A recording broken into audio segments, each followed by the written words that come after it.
Everybody in the family group chat is talking about how hot it is.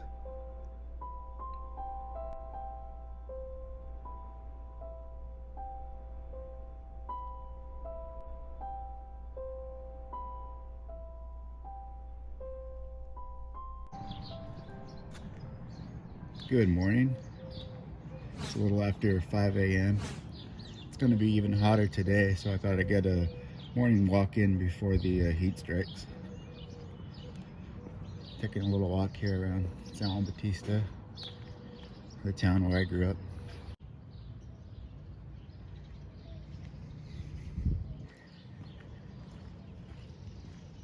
I still live here, by the way, and so does a lot of our family. Grew up here and in the area, nearby Hollister. Still have a lot of family here in San Juan Bautista, Grandma Virginia, my mom and dad, sister, brother. Let's go take a walk at the park.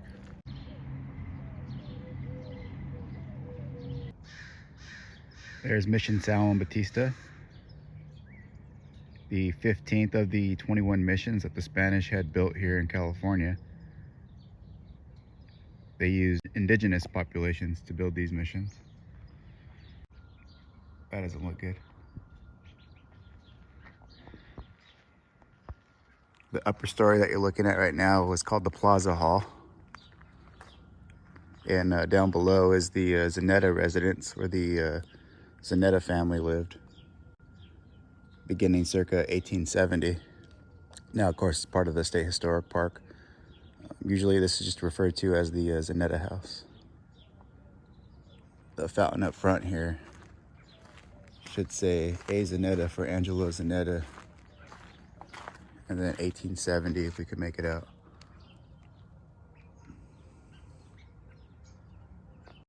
There's the Plaza Hotel. Established 1856, it says on the side of the building, but actually built a little later, about 1859. That hotel was ran by Angelo Zanetta. I just showed you his family's house right now, and his business partner, John Comfort.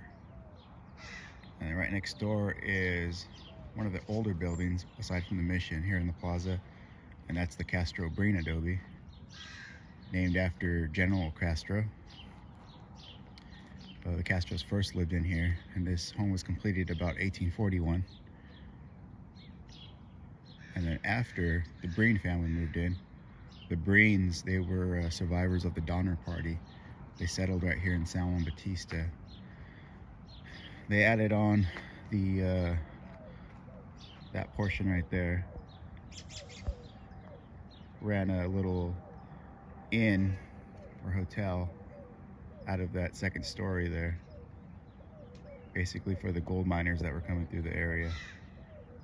Yeah, that's the Castro Breen adobe. And then right over here we have the Plaza stables that were built circa 1870s.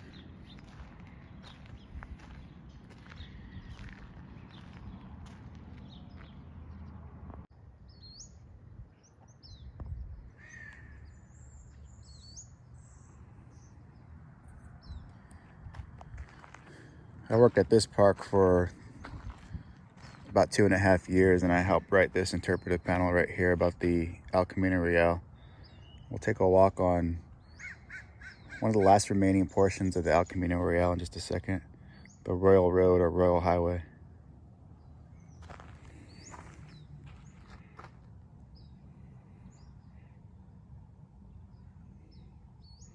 Yeah, I'm just glad that it's cooled down to the point where I can take a walk. Yesterday it was blazing hot.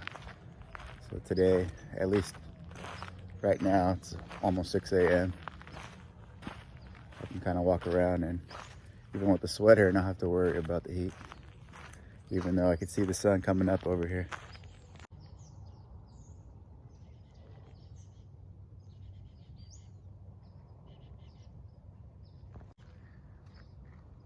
There's the front of Mission San Juan Bautista once again. Our family has had plenty of time spent in here, from weddings to baptisms, including my own baptism. and so forth.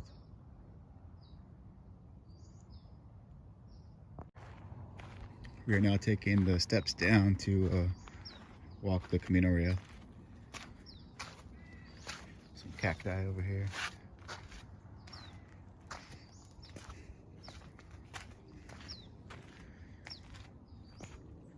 Back here we're going to run into a lot of farmland. Prior to the Spanish arrival, the local indigenous population, the Mutsun, would have called this area Popolochum. And over here where you're looking at, which is now farmland, would have been marshland. So there would have been plenty of animals coming down here. There would have been plenty of fish inside the marshes, or the marsh. And the local indigenous population, the Mutsun people, would have used this area as their hunting place, essentially.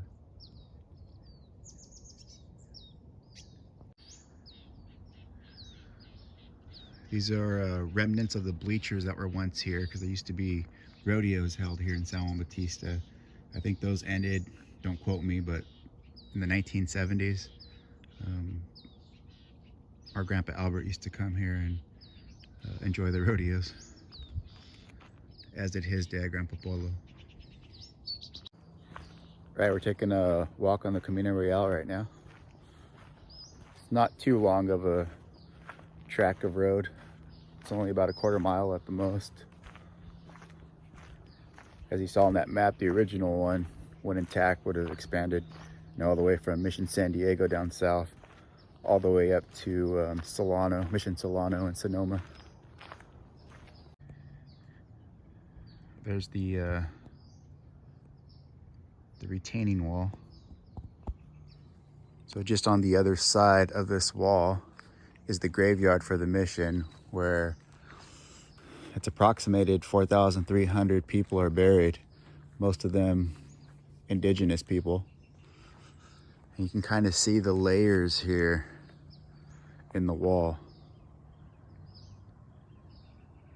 That's because as more and more people were buried in the cemetery, they had to keep adding on more and more wall.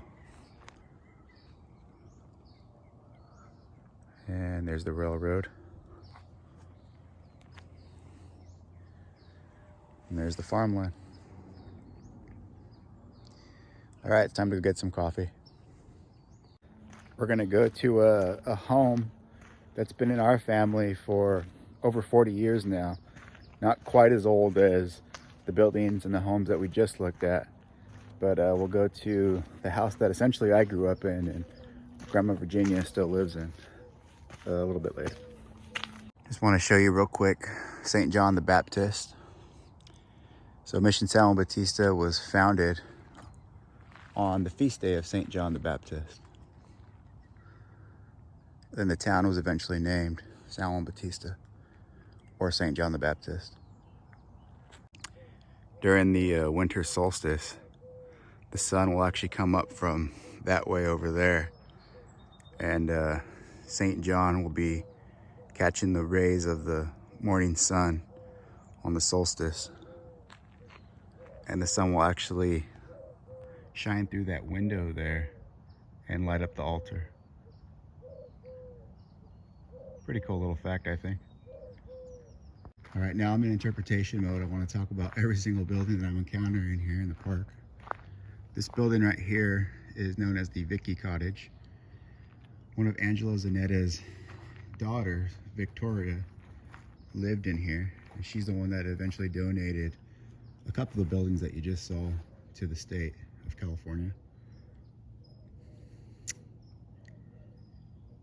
The Vicky Cottage was used for a few different things before Vicky lived in here. It was a Wells Fargo office, it was a seamstress office. Now it's a part of the State Historic Park. Not open to the public, but I guess it's kind of cool to look at the outside.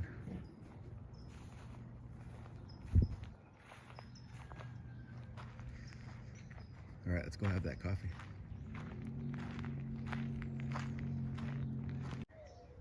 Then there's this little guy, the guardian of the park. So walking around that park, I can see that it's in a pretty bad state. There's lots of things falling apart. It's pretty much, there's a lot of areas that are in decay and greatly deteriorating. If you're visiting your local park or your state park or your county park, whatever it is,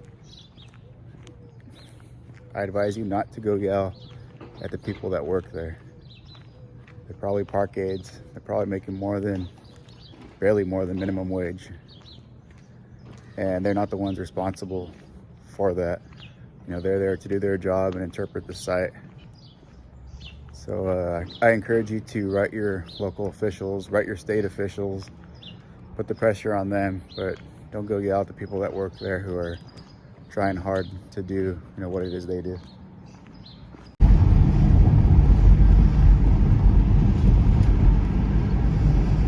We are heading right now to my grandma's house, essentially the house I grew up in.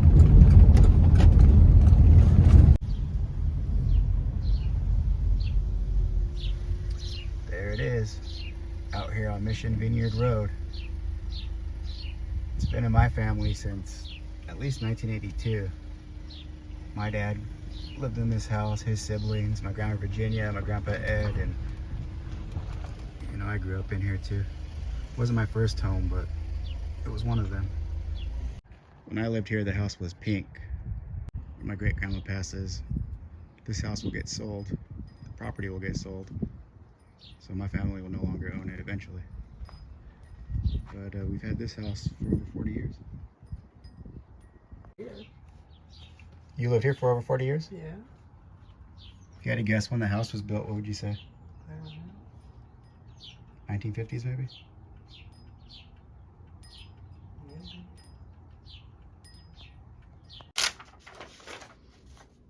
Someone's peach.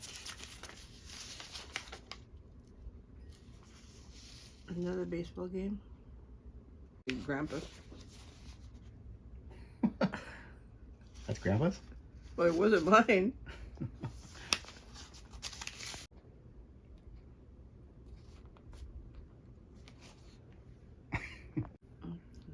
Carlo, I got Ray.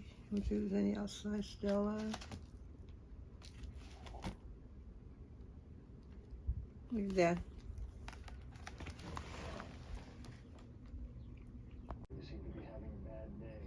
Yeah, my indigenous Americas, Mexico are 56%. Spain, we have 25%. Basque, 4%. Yucatan, 3. Jewish, 3. Irish, 3. Senegal, 2. Cameroon, Congo, Western Bantu peoples, 1. The Aegean Islands, 1. Southern Italy, 1. Germanic Europe, 1. No, I can't get it to open up the whole thing. Well, it's always fun visiting Grandma. Got to see old photos and then also share and compare ancestry DNA results. Plus I got a dictionary, Spanish to English, she said, for my trip to Spain. So, all right, I'm gonna head off to St. Francis Retreat. Well, it's nice being in the cool AC right now. It's 10:52 a.m. and it's already 82 degrees.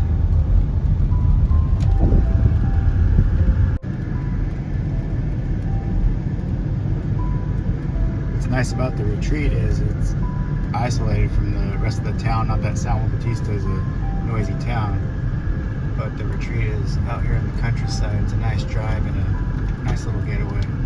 Rarely do you run into cars like this one right here.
It's always nice and quiet here. I'm gonna walk up the road to the bridge up here.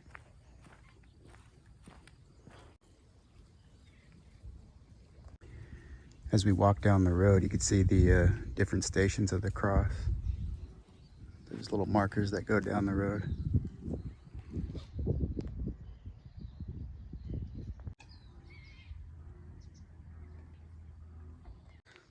We're gonna walk across the bridge here, see where it takes us.